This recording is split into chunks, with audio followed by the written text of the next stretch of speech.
How many have you forgiven today? Chapter 20, Harsh Truths, Part 1. Celestia wakes as her internal clock tells her that it's time to raise the sun. She can feel a large smile on her face as she remembers Anon coming last night to her bed. She turns over quickly to face him, but finds her bed empty. Her brow is raised as she looks about the room. Nothing is disturbed other than the side Anon was on. If it weren't for his sense, Celestia would assume him being here was nothing more than a dream.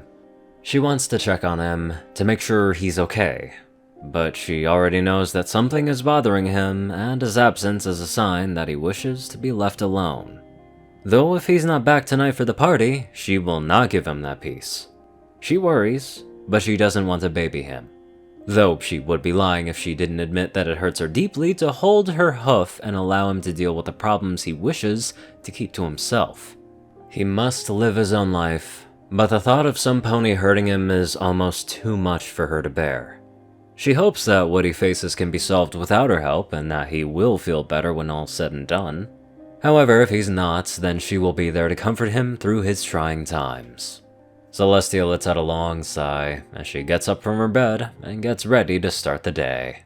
She must assure that everything is in order for his party. Perhaps that will ease her worry for the day. Anon is sitting at the park, alone. He watches in silence as the sun raises into the sky. It was stupid of him to go back to the castle. There's no doubt in his mind that Celestia is worried about him after what happened last night. She already has enough things to worry about in her life, and he doesn't want to add his own problems to that list. Though why he came to the park is for reasons other than being close to Tia. He had a dream that confuses him deeply. It's vague, but he remembers being afraid. Without a doubt, it was another nightmare. He hasn't had one of those in a while, mostly thanks to the sisters. But this was an exception, it seems. But that's not the thing that confuses him. He remembers vividly that Nightmare Moon came to save him. It couldn't have been the actual nightmare, as he knows she's trapped in Luna's mind. Still, why her and not one of the sisters? His mind is scrambled. The events of yesterday are still fresh in his mind.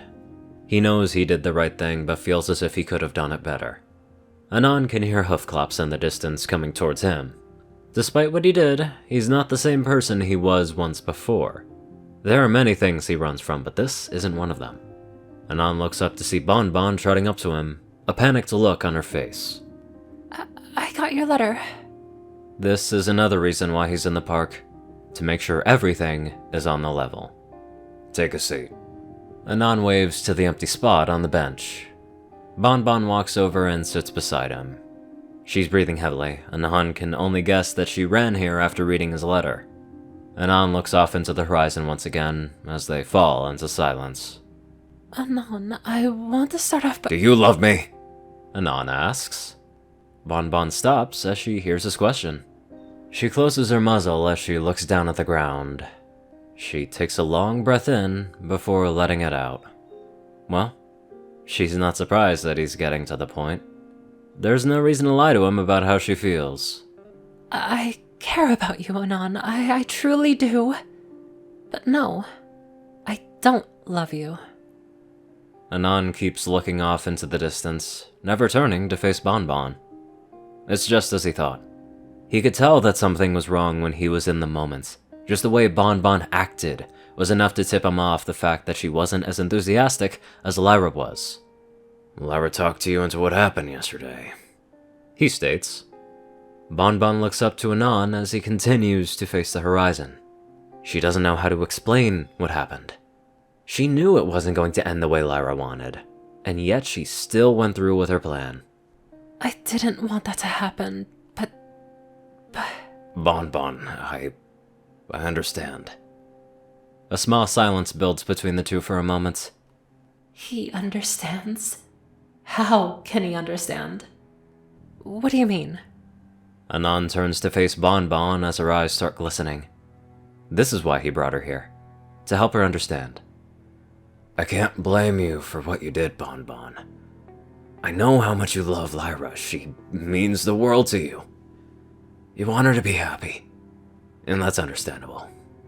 it's true that you broke my trust. Bonbon turns away from him, but Anon uses a hand to bring her back to face him. But I believe you did it for a good reason. Anon lets go of her, as he faces forward and looks up at the sky. You're still my friend, and I care about what makes you happy. Then why did you say those awful things? Bonbon shouts in frustration. Silence grows as Anon tries to find the right words to say. The best solution to making you happy is by not being in your life right now. How would that make me happy? Anon can only sigh to himself as he gets ready to lay out the truth. I do not love you or Lyra, and I will not force myself to do so. We talked about this before. You promised me that it was just a phase, and that given time she would forget about her feelings. Well, now we know how far she's willing to take things, and I will not stand for it. I care too much about you and her to allow it to happen any longer. It was my fault to let it go on as long as I have. Bonbon looks down to see Anon has his fists clenched, shaking in anger, but his face shows no indication that he's upset. She decides to stay silent for now and let him speak. I don't hate Lyra, but the fact that she would actually manipulate you, it makes me sick. Anon brings up a hand to his head to stop a flood of thoughts. I can only imagine what you two talked about. I'm probably assuming the worst, but that doesn't matter anymore. He takes a deep breath in to steady his thoughts. He can't go off topic right now. He needs to get this over with. I'm doing this for you, Bonbon. To put a stop to this game the only way I know how. I wish that things would have worked out differently than they did, but I don't regret this outcome. Anon gets up from the bench and looks down at Bonbon. We'll still be in touch. I'll send recipes as they come to mind and check up on the store every so often. He takes in a deep breath and exhales. However, if we pass by each other on the street, I don't know you, and you don't know me. This can't be happening right now. Bonbon knows she can figure out some way to make this work. Anon, you don't have to do this. I'm sure we can explain. Bonbon, this is the only option. It's harsh, cruel even, but I will not allow myself to be a wedge in your relationship. Anon can see Bonbon trying to think of something to say or an idea to make it work out. Anon just rests his hand on her head. You're a good friend, Bonbon. We've done a lot over the years. The store is a success. You don't have to worry about money. Everything is perfect. It's not perfect when you're not there! Tears are finally falling down her face as her mind draws a blank. You can't sacrifice what makes you happy because things get rough. We can work this out! A ghost of a smile appears on Anon's face. You can't make everyone happy. Not with something like this. Anon turns away and starts walking towards the castle. I appreciate everything you've done for me, Bonbon. I don't know how long it'll take, but one day, everything will be just fine. Anon doesn't hear Bonbon move from her seat. Even as he hits the streets of Canterlot, the only thing he hears is a scream of frustration from the distance. It'll hurt, but he knows this is the only solution. He hopes that they'll meet again soon and Lyra will be better. But for now, he has other things he needs to worry about. Luna wakes up with a groan. She didn't get much sleep last night. Bonbon and her were talking the entire time. The plan she came up with makes her nervous, but she knows it's without a doubt the best solution. However, the plan will have to wait until later tonight. Luna looks over to her dresser to see her dress resting on top. A smile grows on her muzzle as her heart flutters. Anon's party. She can't wait to get things started, for a whole new adventure awaits him. Twilight yawns as the morning sun comes through the window and rests on her face. She sits up and looks around the room. She fell asleep at the library again. She vaguely remembers Celestia coming to talk to her. Twilight's gaze falls to the book that she was using as a pillow. Understanding forgiveness. A snarl grows on her face as she tosses the book off the desk. Her anger quickly turns into sadness as she rests her head in her hooves and starts to weep. She can't do this anymore. This crushing feeling inside of her is overwhelming. She feels so alone, vulnerable, and scared. It doesn't matter who looks at her, they all got the same judgmental eyes. Even Cadence has a certain look that Twilight couldn't ignore. She doesn't feel safe anywhere. Even this library is little more than a prison at this point. Not only that, but all she has is Spike, and she knows he'd give her the same look if he found out what she did. It makes her sick to her stomach to even think of what that would be like, to see her oldest friend look at her like she's a monster. She doesn't know who to turn to. It's as if she has no pony in the world that can help her. Her eyes widen as she sits up in thought. Is this how Anon felt this entire time? So helpless. As if the entire world was against him? The pain in her heart grows as that thought comes to mind. More tears trail down her face. This is how he felt for so many years. She looks about the library as if the entire world had just changed. This is why he locked himself away. To not let anything hurt him anymore. Twilight covers her head as a flood of emotions fill her mind. Everything that is happening to her right now is nothing more than poetic justice. She deserves this and so much more. She's a monster. What's the point of seeking forgiveness when she's already tainted? Yeah.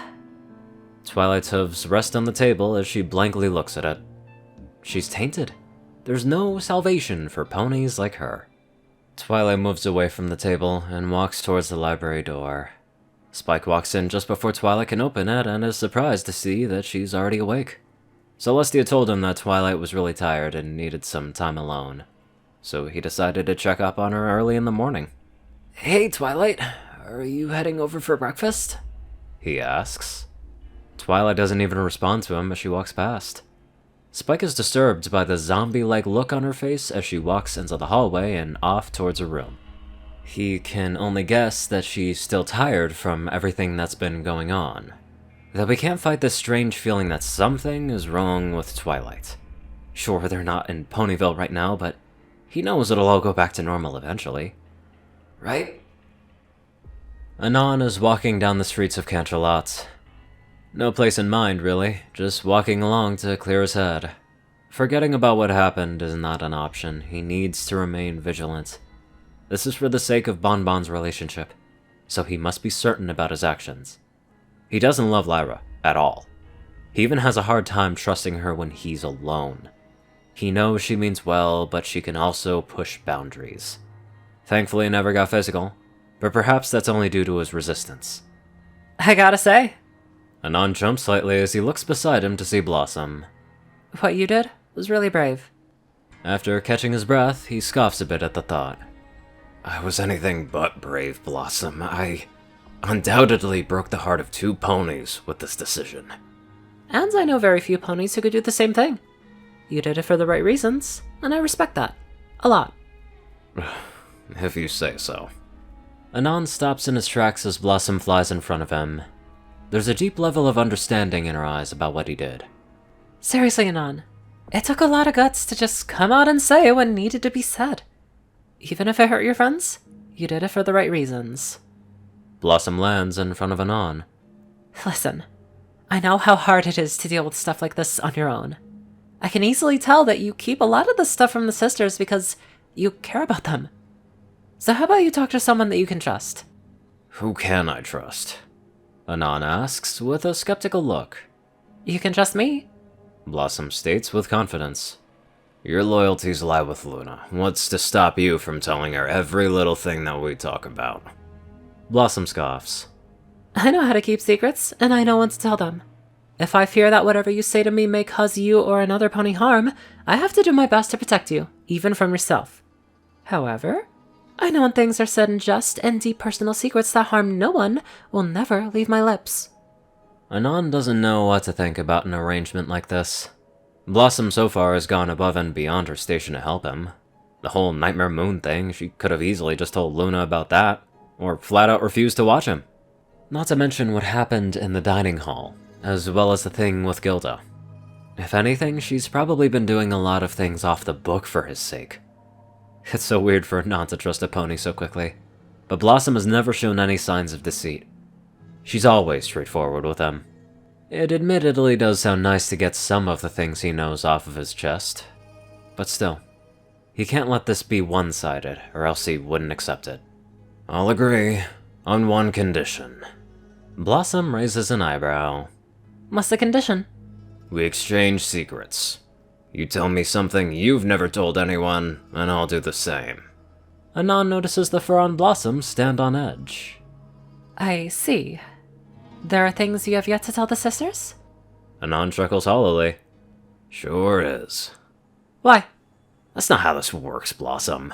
I won't speak a word of it unless you tell me your secret. Blossom locks eyes with Anon for a moment. Then we're in agreement that everything between us stays private? You have my word, as long as you keep yours. Then again, that's why we'll be sharing stories. You spill mine, I spill yours. Blossom smirks some. You're rather devious when given the chance. I have my moments. So what's it gonna be? Blossom turns on her hooves, walking away from Anon without a word. From what he can tell, she's not leading him towards the castle, but he can tell she's made her decision. So, he'll follow her to see where this goes. Yeah, something's gonna be spilled one of these days. More than likely on accident, or it could be on purpose. We'll see, but things are getting even more interesting from here. Anywho, let's get on to our brave donators. Top donators are 630, TacoCat598, Only One Thing, Ceru Orion, and IronSky. Darkside, Rayden, Narwhals, Blackmoonheart, Pastel Skies, Austin Rollins, Stu Hex, Swordbrother, Mordred, Omicron Lyrae, Will, Chris, Twinkie, Ridesoul, Badass Waffle, Shadow Moon, Luigi88, Chancellor Crust, Big Smoke 369, Bobcat GJF, and many more awesome people. Thank you all so much for watching this video and live life to the fullest.